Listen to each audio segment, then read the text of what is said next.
जय श्री राम भक्तों। आज की कथा श्री राम और माता शबरी की कथा। भगवान श्री राम का जीवन भक्तों के प्रति करुणा, प्रेम और भक्ति की पराकाष्ठा का उदाहरण है। उनकी कथा में अनेकों भक्त हुए, लेकिन माता शबरी की भक्ति सबसे अनूठी मानी जाती है। उनकी भक्ति, समर्पण और निःस्वार्थ प्रेम के कारण भगवान श्री राम स्वयं उनके आश्रम आए और उनके झूठे बेर खाए। यह कथा भक्ति की सच्ची महिमा को दर्शाती है। माता शबरी का जन्म और प्रारंभिक जीवन। शबरी का जन्म एक भील वनवासी परिवार में हुआ था। उनका असली नाम झात नहीं है, लेकिन भक्ति परायण होने के कारण वे शबरी नाम से प्रसिद्ध हुईं। भील समुदाय में जन्म लेने के कारण समाज उन्हें तुच्छ और नीच मानता था, लेकिन बचपन से ही शबरी का मन भगवान में लग गया था। वे साधु संतों की सेवा करना चाहती थीं और सच्चे ईश्वर की खोज में अपना जीवन समर्पित करना चाहती थीं। शबरी के पिता ने उसका विवाह तय कर दिया, लेकिन विवाह से पहले जब उसने देखा कि विवाह में बलि देने के लिए निर्दोष जानवरों को लाया जा रहा है, तो उसका मन विचलित हो गया। वह इस हिंसा को सहन नहीं कर सकी और रातों रात अपना घर छोड़कर जंगल की ओर चली गई। यात्रा करते करते वह मतंग आरषि के आश्रम पहुंची, जो मुनि अपने ज्ञान और तपस्या के लिए प्रसिद्ध थे। शबरी ने आरषि से विनम्रतापूर्वक प्रार्थना की, हे गुरुदेव, मुझे अपने आश्रम में स्थान दें, मैं आपकी सेवा करना चाहती हूं। आरषि ने उसे देखकर कहा, हे वत्स, तुम भील जाति की हो, लोग तुम्हें अछूत मानते हैं, तुम हमारे आश्रम में कैसे रह सकती हो?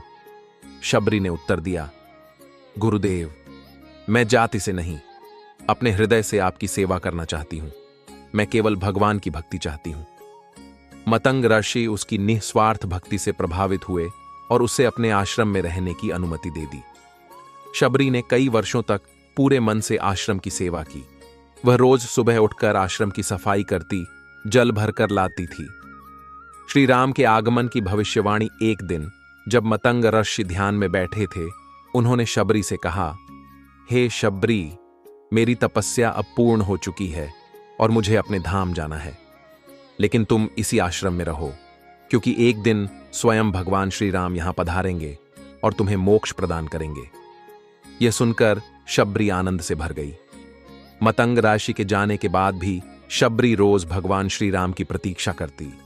वह प्रतिदिन आश्रम को सजाती, रास्ते को साफ करती और मीठे मीठे बेर चुनकर रखती, ताकि जब श्री राम आए तो वह उन्हें अर्पित कर सके। भगवान श्री राम का आगमन जब माता सीता का हरण हो गया, तो श्री राम और लक्ष्मण उनकी खोज में ऋष्यमूक पर्वत की ओर जा रहे थे।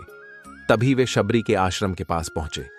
शबरी, जो वर्षों से उनकी प्रतीक्षा कर रही थी, आनंद से भर उठी। उसने झटपट श्री राम और लक्ष्मण के स्वागत के लिए अपना आश्रम सजाया और हर्षित मन से बोली, प्रभु, आज मेरा जन्म सफल हो गया, मेरे जीवन की तपस्या पूर्ण हो गई। भगवान श्री राम ने मुस्कुराकर कहा, माता, तुम्हारी भक्ति ने हमें यहां तक खींच लाया। शबरी के झूठे बेर शबरी ने बड़े प्रेम से भगवान श्री राम के लिए मीठे बेर लाकर रखे, लेकिन वह पहले स्वयं उन्हें छक कर देखती कि कहीं वे खट्टे तो नहीं हैं। भगवान श्री राम ने प्रेम पूर्वक वे झूठे बेर खाए और बोले, माता, तुम्हारे प्रेम से अधिक मधुर मुझे कोई फल नहीं लगे। लक्ष्मण यह देखकर हैरान थे, क्योंकि शास्त्रों के अनुसार झूठा भोजन नहीं किया जाता। लेकिन श्री राम ने कहा, लक्ष्मण, यह केवल फल नहीं बल्कि भक्ति का प्रसाद है।